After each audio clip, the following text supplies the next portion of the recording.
Fidèles téléspectateurs, bonjour, bienvenue sur le plateau de Mag Emploi, votre émission dédiée exclusivement à l'emploi au Mali. Aujourd'hui, nous parlerons d'un autre sujet sur l'emploi. Nous allons nous intéresser aujourd'hui au recrutement en ligne. Est-il un avantage ou un inconvénient pour les chercheurs d'emploi et pour les employeurs? Nous en discuterons tout à l'heure avec nos deux invités qui sont présents sur le plateau. À cet effet, nous recevons Madame Traoré Aïcha, qui est la directrice de Human SAS. Bonjour Madame Traoré. Bonjour. Bienvenue sur le plateau de Mag Emploi. Merci. Ok. Nous recevons aussi Monsieur Kamaté Jean Galbert, qui est diplômé d'une maîtrise en droit des affaires. Bonjour monsieur. Bonjour. Bienvenue sur le plateau de Mag Emploi. Merci beaucoup. D'accord. Sans plus tarder, nous continuons directement avec la discussion avec notre invitée Madame Traoré. Donc Madame Traoré, avec vous, nous allons parler du recrutement en ligne, le e-recrutement. Selon vous, qu'est-ce que le e-recrutement? Donc, je vous remercie Sandrine de m'inviter sur ce plateau parce que c'est l'occasion pour nous, professionnels des ressources humaines, d'accompagner les jeunes qui sont à la recherche d'emploi, en fait, pour aider à trouver les bonnes techniques pour s'insérer dans la vie sociale. Donc, le e-recrutement, c'est tout simplement la dématérialisation des relations de travail entre employeurs et employés, en fait. Mais aujourd'hui, les parties prenantes, les candidats comme les entreprises doivent s'adapter à la virtualisation en fait du processus RH, notamment le recrutement. Donc c'est ça qui est l'e-recrutement. Et pour cela, quand même, il y a des choses à faire en amont, il y a des outils qu'il faut déployer en amont. Donc il faut travailler avec ceux qui sont spécialisés dans le développement en fait, Internet, des sites Internet et aussi avec des spécialistes en marketing digital aussi pour concevoir les sites. Et c'est en ce moment que l'e-recrutement peut être déployé dans les règles de l'art en fait, à travers les sites professionnels que vous connaissez. Il y a Viadeo, il y a LinkedIn, et aussi les sites généralistes comme Facebook ou Twitter, etc. Voilà, c'est ce que je peux dire concernant la définition de l'e-recrutement. Ok, donc pour faire plus simple, donc le e-recrutement, simplement, c'est le recrutement à travers les outils digitaux. Exactement, c'est ça. D'accord, ok, merci. Donc, est-ce qu'il y a une différence entre le e-recrutement et le recrutement, je peux dire, traditionnel? Oui, il existe bien une différence au fait.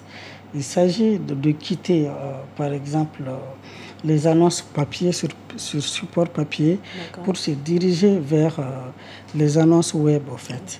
Et aussi d'abandonner également les anciennes armoires à CV et se diriger vers le stockage des données via un système électronique. Les données, il s'agit justement des CV, etc. Donc la différence réside au niveau de la dématérialisation en fait. Il n'y a plus de papier, tout est totalement, on va dire à 80% dématérialisé en fait. D'accord. C'est ça la différence. Ok, donc je suppose que si on est parti, c'est-à-dire de l'utilisation des papiers vers les outils digitaux, vers le web, je suppose qu'il y a des avantages. Quels sont les avantages aujourd'hui de l'e-recrutement pour les employeurs et pour aussi les candidats qui sont à la recherche d'emploi? En tout cas, on peut dire merci vraiment à ceux qui ont mis en avant l'e-recrutement. Enfin, c'est quelque chose qui a démarré aux États-Unis à la fin des années 90 et en Europe au début des années 2000 en fait. Les avantages déjà pour le candidat, parce que ça permet qu'il soit proactif en fait. Il développe son réseau, donc ça lui permet aussi d'avoir beaucoup d'informations sur les entreprises sur lesquelles il veut postuler. Parce que ça, c'est très important, en fait. Parce que même lors des entretiens d'embauche, quand on arrive chez l'employeur, il demande est-ce que vous connaissez l'entreprise. Donc, ça permet de faciliter cette étape et aussi de soigner aussi son réputation. Ça, c'est du candidat, en fait. Qu'est-ce qu'il faut mettre dans le CV, qu'est-ce qu'il faut mettre sur les réseaux sociaux, qu'est-ce qu'il ne faut pas mettre. Ça, c'est très important. Et pour les employeurs aussi, il y a beaucoup d'avantages. Il y a une publication immédiate immédiate de l'offre d'emploi sur les réseaux sociaux et aussi à un coût moindre au fait. Parce que par rapport à l'annonce papier, on connaît un peu quand on fait les diffusions sur les supports papier, le coût est élevé. Là, le coût est moindre.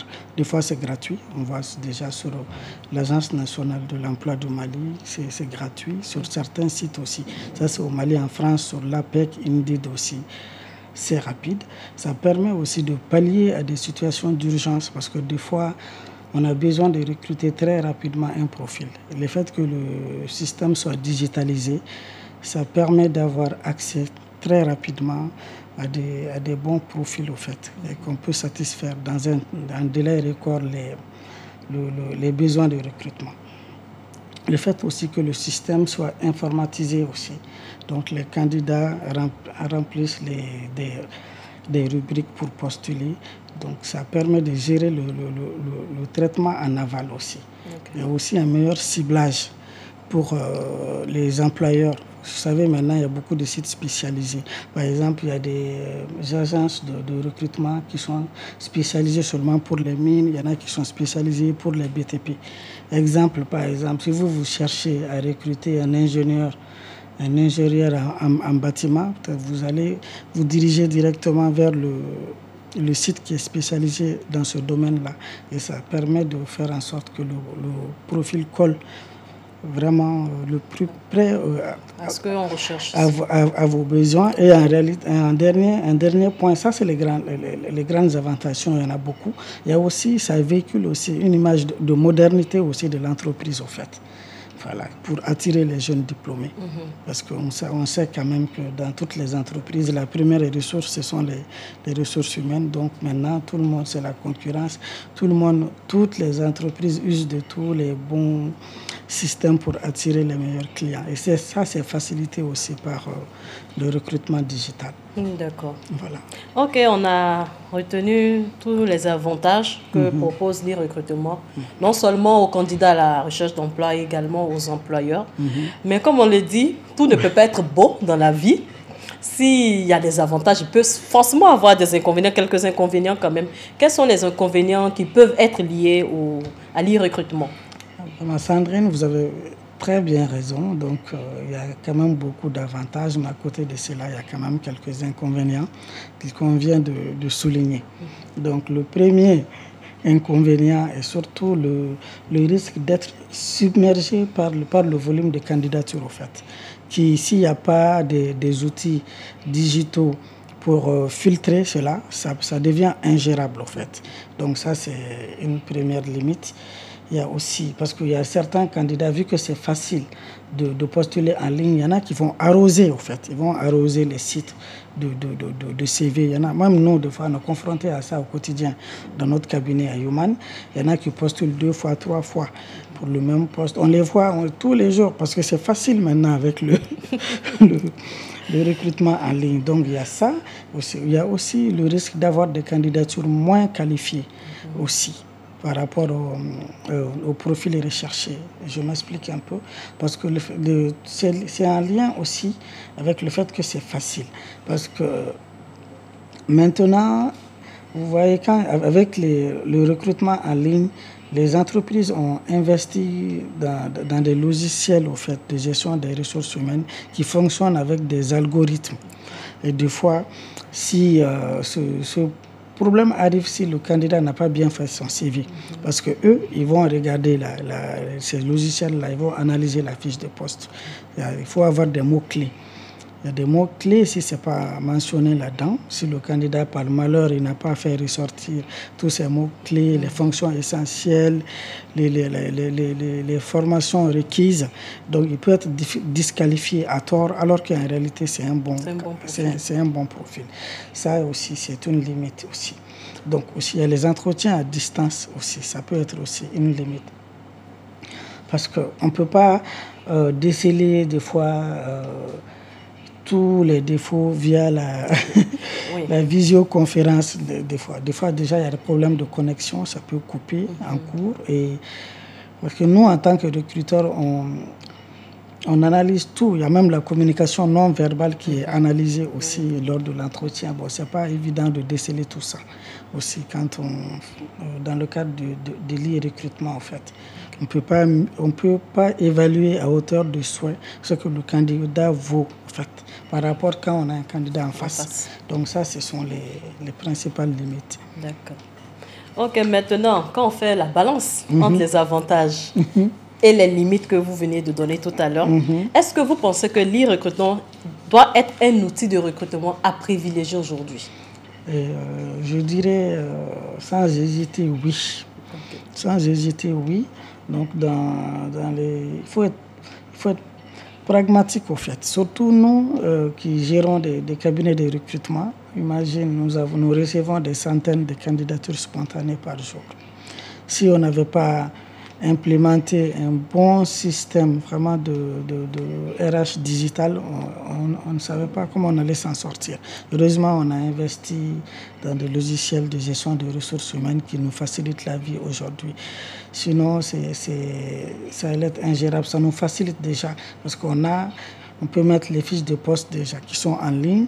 Les offres sont consultables par les candidats. Ça nous facilite. Il y a les dates limites sont connues. Donc, c'est un outil qui nous facilite la tâche.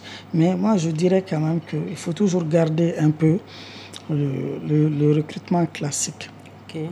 Parce que même dans les pays développés, donc moi, vous savez, je suis issu de la diaspora, donc je connais les réalités ici et les réalités notamment en France, parce que même dans ces pays qui sont avancés sur le plan technologique, on voit dans certaines régions reculées, les difficultés d'accès à Internet se posent au fait. Donc on voit fréquemment, même nous, quand on va acheter des fois sa baguette dans les tabacs ou sa cigarette dans les cafés, des fois on voit quand même que les gens postent les annonces, ils vont prendre, et ça fonctionne très bien.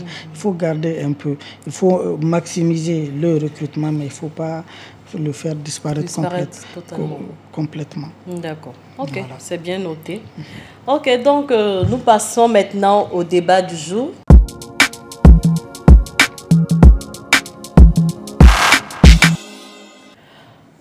Ok, Monsieur Kamaté, nous sommes maintenant à vous. Oui. Bonjour, est-ce que vous pouvez vous présenter? Tout d'abord, je vous remercie de m'avoir donné l'opportunité de m'exprimer sur votre plateau. Et je me nomme Kamaté Jean Galbert. Voilà. D'accord. Et vous êtes diplômé de? Oui, j'ai une maîtrise en droit des affaires. En droit des affaires, oui. D'accord. Cela fait combien de temps que vous êtes en quête d'emploi? Disons pratiquement déjà 2 ans. 2 ans que vous êtes en quête d'emploi. 2 ans. D'accord. Quelles sont les difficultés auxquelles vous faites face dans votre quête d'emploi? Les difficultés, on en a assez. On en a vraiment beaucoup de difficultés lorsqu'on est chercheur d'emploi au Mali. Et comme vous le savez déjà, notre État, c'est un pays où il y a le manque d'emploi. Okay. Un manque d'emploi. Donc ça, c'est le premier problème auquel nous sommes face. Donc, et après, il y a également, pour avoir du travail, il vous faut de l'expérience. Et sans expérience, c'est extrêmement difficile d'avoir de l'emploi. Okay. Et pour avoir cette expérience également, il faut des stages qui sont difficilement acquis. Okay. Voilà. Et troisième, peut-être, je vais ajouter, et ça, c'est le manque d'informations concernant les offres d'emploi. Et même si certaines personnes sont informées, il faut qu'on note également que la majeure partie de nous, en tant que chercheurs d'emploi, nous ne sommes pas informés. Voilà. D'accord. C'est ça. Ok, donc, est-ce que vous avez déjà participé à un entretien physique ou virtuel? Oui, j'ai une fois participé à un entretien virtuel. Okay. Oui, voilà. Quelle a été... Est-ce qu'il y a eu déjà une difficulté? Est-ce que c'était difficile? Est-ce qu'il y a une difficulté que vous avez vécue particulièrement lors de cet entretien virtuel? Oui, bon, l'entretien virtuel, disons, il y a assez de difficultés également concernant l'entretien virtuel. Okay. Parce que ici, au Mali, nous avons un problème d'outils de communication, surtout d'outils de communication en ligne. Voilà. Et souvent, nous n'avons pas connaissance des applications qui nous permettent de communiquer ou encore de tenir des entretiens en ligne. Okay. Voilà. Et après ça, il y a également un problème de connexion. Avec le coût du forfait, tout ça, ça joue beaucoup sur nous. Voilà. D'accord, ok. D'accord, il n'y a pas de problème. Est-ce que vous avez des questions pour Mme Traoré qui est là? Oui, j'ai des petites questions à poser à Mme Traoré. Allez-y. Voilà, la première question, c'est quelles sont les stratégies à adopter quand on n'a pas d'expérience pour augmenter notre chance d'être embauché dans une entreprise? Ok, donc merci beaucoup Monsieur Kamaté pour cette question. Donc je commencerai à dire que beaucoup de gens jeunes, quand ils postulent, ils pensent d'emblée qu'ils n'ont pas d'expérience au fait. Alors que généralement, on a toujours une expérience professionnelle. Parce que vous savez maintenant, la plupart déjà des formations qu'on reçoit dans les écoles, il y a une partie théorique et une partie pratique. Ou même des fois après la fin de la formation, il y a souvent des stages. On a même des structures publiques qui s'occupent de ça. On a l'APEJ, qui propose des stages aux étudiants qui sortent. Tout ça, ce sont des expériences au fait. Donc, il faut juste que je vous dise comment bien exploiter ça lors des entretiens. Il y a aussi même certaines structures, les ONG qui accompagnent aussi le gouvernement dans ce sens-là. Des fois, on a le procès aussi. Il y a beaucoup qui aident aux jeunes pour primo-accédant à l'emploi pour avoir de l'expérience. Des fois, certains jeunes semblent oublier ces expériences. Ils pensent que ça, ce n'est pas une expérience professionnelle. Et tout ce qu'on a eu à faire, même que ce soit pendant la formation, les stages, tout ça, ça rentre dans le cadre de l'expérience professionnelle, au fait. Donc, dans ce cas, pour moi, il faut valoriser tout ça et essayer, durant tout ce que vous avez appris durant les stages, de détailler, au fait. Donc, ça, ce sont des astuces. Vous mettez bien en RZ déjà vos compétences que vous avez acquises lors de votre formation académique. Moi, j'ai telle compétence, listée bien, parce qu'un recruteur, qu'est-ce qu'il cherche à savoir avant tout? Moi, en tant que recruteur, là, je cherche juste à savoir, à avoir un collaborateur compétent pour faire un job. Donc, il y a quand même des gens qui sortent du système scolaire, mais qui arrivent à trouver directement du travail, au fait. Parce que quand on est compétent, il est facile de s'adapter. Parce que même quand quelqu'un est recruté, surtout, ils ont l'habitude de recruter les jeunes diplômés.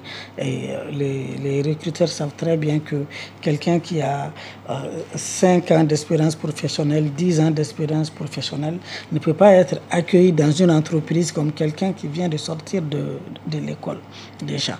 Donc, c'est quelqu'un qui vient de sortir de l'école, la personne sera déjà confiée à un tuteur qui va l'accompagner pendant un certain temps pour l'aider à être opérationnel. Donc, ça c'est une crainte, ça va effacer un peu la crainte de l'inexpérience. Et déjà, tout ce que vous avez pu cumuler comme même vendeur, des fois, il faut qu'on les tire même les verres du nez lors de l'entretien. Il y a beaucoup. Ils ne prennent pas en compte les expériences acquises au fait lors des stages de qualification professionnelle. Et tout ça, c'est des choses qu'il faut mettre en valeur sur les CV. Mettez très bien les tâches que vous avez eu à faire durant le stage.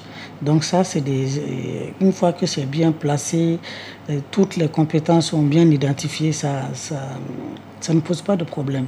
Au quotidien, nous, dans le cadre de nos recrutements, quand on voit que la personne a le potentiel pour le poste, il a le diplôme requis et il a eu à faire beaucoup de stages intéressants en lien avec le poste. Et nous, on propose et on a pu recruter beaucoup de stagiaires comme ça. Donc, il ne faut pas dire qu'il n'y a pas d'expérience, que c'est un point bloquant. Ce n'est pas un point bloquant. Ce qui est important, c'est vraiment de savoir se vendre sur le marché professionnel, au fait. L'entretien d'embauche, ce n'est rien d'autre que ça. C'est dire au recruteur, moi, je sais faire ceci, que vous êtes la personne qui répond à son besoin, que vous soyez stagiaire ou pas. Il faut savoir convaincre, au fait. Et c'est ce que j'ai à vous dire comme réponse à ce stade. D'accord, on va aller rapidement. La deuxième question. La deuxième question, voilà, ça c'est comment savoir qu'on a été convaincant lors d'un entretien d'embauche en ligne? De toutes les façons, comme l'entretien traditionnel, quand vous postulez en ligne, donc les informations sont stockées au fait. Après, derrière, en aval, nous, on va analyser ces informations-là et en général, on vous contacte au fait. Dans tous les cas, que ce soit que vous ayez réussi votre entretien ou pas, vous avez droit à une réponse au fait, pour ne pas rester dans l'expectative. Donc c'est comme ça. Bon, généralement aussi, au moment de l'entretien, quand même, on a une petite idée soi-même, en fonction de comment on s'est défendu devant le recruteur, on peut déjà avoir une idée si on a reçu l'entretien ou bien si on s'est loupé. Mais nous, on donne toujours un retour, que ce soit virtuel ou que ce soit traditionnel. Donc, si on vous contacte derrière, ça veut dire que votre entretien a été une réussite, même si c'est en ligne, en fait. D'accord. OK. Donc, c'est bon, je pense que M.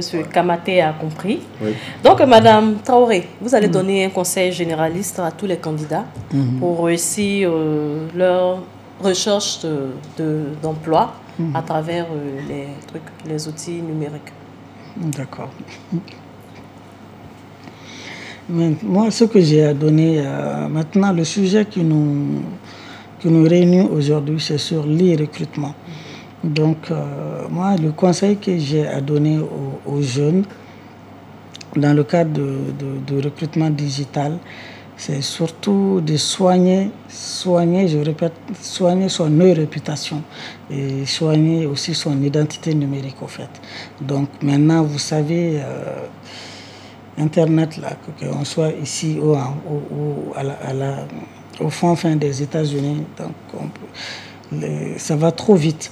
Donc il faut vraiment faire les choses dans les règles de l'art.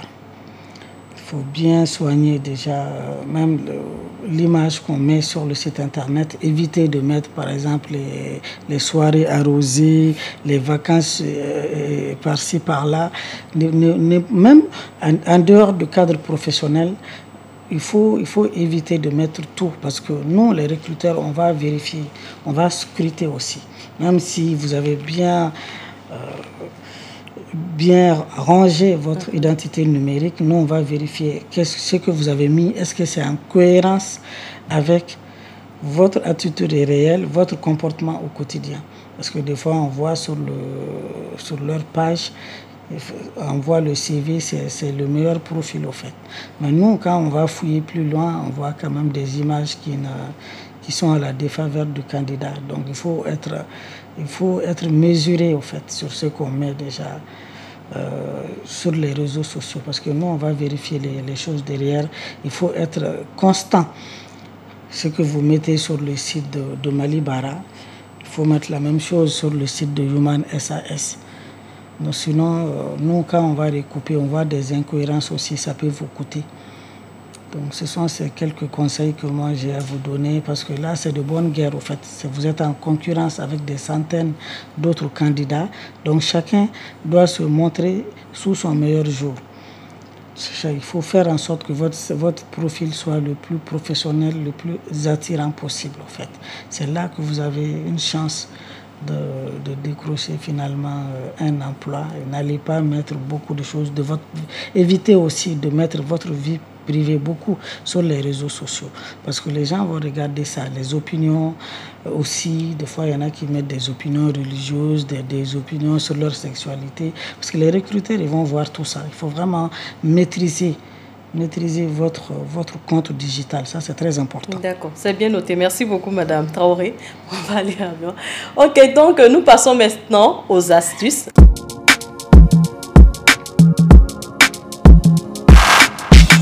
D'accord, aujourd'hui, comme astuce, on va aller avec le terme du jour. C'est comment réussir son entretien virtuel. Tout à l'heure, M. Kamaté parlait, disait qu'il avait déjà fait un entretien virtuel. Il a posé quelques problèmes. Donc, comme conseil qu'on peut vous donner, c'est déjà de tester à l'avance votre matériel informatique est préalable. C'est-à-dire que si vous savez que vous devez être pris en entretien virtuel, informez-vous déjà sur quel outil je vais faire cet entretien virtuel-là. Vous allez déjà commencer à vous habituer à l'outil afin que vous ne soyez pas surpris le jour de l'entretien. Ensuite, être dans un environnement adéquat. Très souvent, c'est vrai qu'on vit en famille, on est tous nombreux dans la famille, on est là. Ce n'est pas toujours évident de trouver un espace, mais il faut faire le possible pour trouver un espace où vous pouvez vous retrouver seul pour faire l'entretien. C'est très important. Parce qu'il ne faudrait pas que vous soyez en entretien, puis une personne vient taper à la porte, vient rentrer dans la chambre, vient pousser, faire du bruit. Ce n'est pas professionnel du tout. Donc, même si vous devriez sortir de la maison carrément et vous trouver un espace hors la maison pour faire cet entretien, mais vraiment, il faut que l'espace soit calme et facile pour pouvoir vous permettre de pouvoir mieux vous concentrer pour l'entretien d'embauche. Et aussi préparer votre argumentaire. Il ne faut pas se dire que comme c'est un entretien virtuel, que je ne serai pas en face du recruteur, donc je peux raconter n'importe quoi. Non. C'est toujours un entretien, ça reste un entretien comme l'entretien physique. Donc, il faut préparer votre argumentaire, ce que vous allez dire en face du recruteur quand vous serez en vidéoconférence avec le recruteur. C'est très important de préparer cet argument pour ne pas tituber en face du recruteur. Parce que quand vous titubez, vous donnez plus l'opportunité à le recruteur même de mettre plus de pression sur vous. Donc, il faut être confiant dans ce qu'on dit. Et ensuite, soignez votre apparence. C'est important. Vraiment, il y a certaines personnes qui se disent que, bon, le recruteur ne me voit pas de toute façon bien. Le recruteur peut me voir, mais bon, comme je suis à la maison, je peux mettre ce que je veux. Non, vous ne pouvez pas mettre ce que vous voulez parce que c'est dit que si vous partez en entretien en face du recruteur, vous allez vous habiller de façon professionnelle, bien vêtie et tout. Donc, c'est la même chose. Il faut porter un habit qui est quand même acceptable, un habit qui est professionnel, je peux dire ainsi, quoi. Au moins, quand on voit cet habit-là, on se dit vraiment que cette personne est professionnelle, mais elle met du sérieux dans ce qu'elle fait. C'est important parce que le recruteur regarde tous ces aspects-là. Donc, c'est très important pour vous d'avoir un habit qui est propre, un habit qui est agréable à voir. Et à la fin, montrez le meilleur de vous-même. Après avoir faire tout ça, maintenant, il faut arriver à convaincre le recruteur qui est en face de vous. Donc, vous devriez donner tout ce que vous avez. Dites-vous que c'est comme si je ne réussis pas ça, c'est comme si j'avais tout échoué.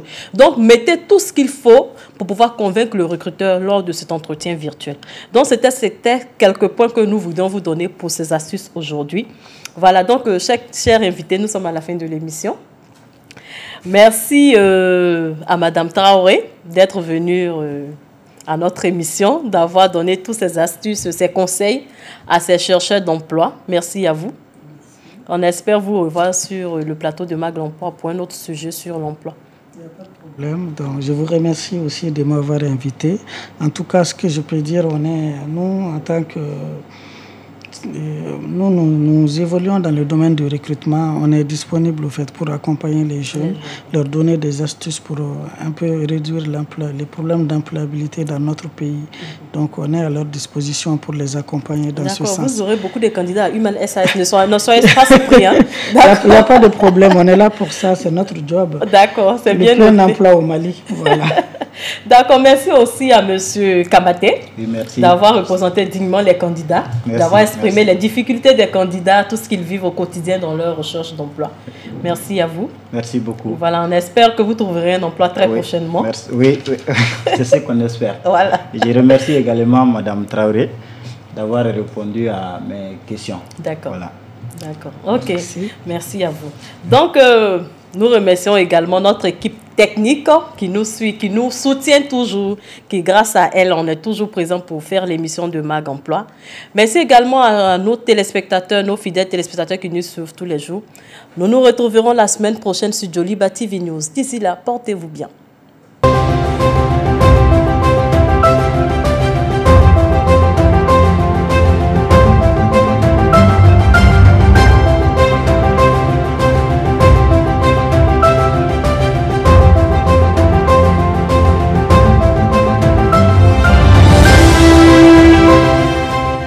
Mag Emploi.